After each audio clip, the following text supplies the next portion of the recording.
en quelque sorte pitié de Queen Biz, mais une Queen Biz qui évolue, non, pratiquement, les gens, bon, je ne dis pas la plupart des gens, mais il y a certains qui ne veulent pas voir les gens avancer et qui critiquent Queen Biz à chaque fois. Et c'est en quelque sorte une réponse à ces gens-là.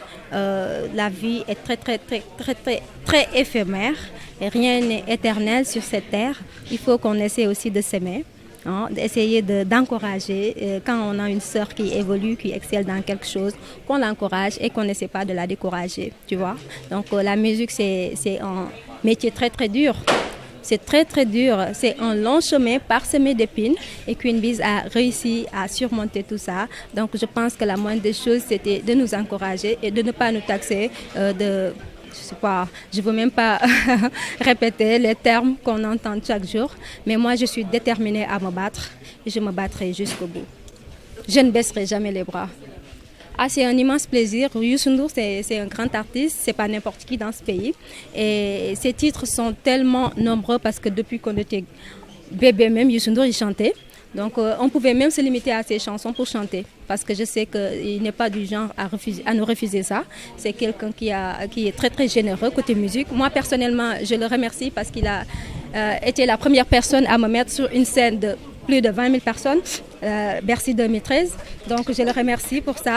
Et lui aussi, il nous encourage à chaque fois, il me l'a même dit. Et donc je pense que c'est un honneur de reprendre cette chanson. Il disait une piste dans le refrain qui a une relation consonantique avec Queen Biz. Donc même les enfants, mes neveux et mes nièces, ils pensaient que Youssou N'Dour chantait Queen Biz. Donc je me suis dit, waouh, pourquoi pas ne pas reprendre cette chanson. Et on l'a fait, on l'a réussi, les gens l'ont kiffé. Un retour aux sources. L'album sera fait de folk acoustique mandingue. Ma maman, elle est mandingue. Et c'est un album que je vais faire à Paris. Peut-être ça va me prendre beaucoup de temps. Peut-être que je passerai plus de temps à Paris qu'au Sénégal.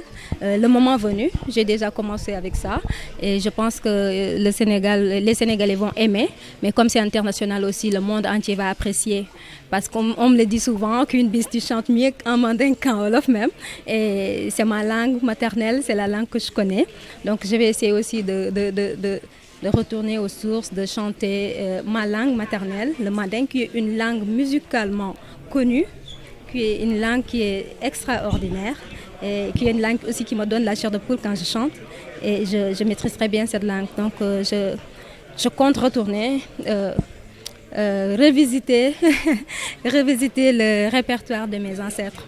Donc, ouais. Vous avez déjà signé avec un label là-bas? Là, c'est un secret. Une surprise aussi pour les Sénégalais. Mais je vous dis, Queen Biz n'est pas pour le Sénégal seulement. Ce sera une Queen Biz internationale. Une Queen Biz qui va surprendre à chaque fois. Une Queen Biz qui ne va pas se limiter là où les gens pensent qu'elle va s'arrêter. Non, du tout. Je suis très bien déterminée à faire des surprises, à faire des innovations, à vraiment mettre en valeur le drapeau du Sénégal, à l'emporter partout, l'apporter partout avec moi dans le monde entier.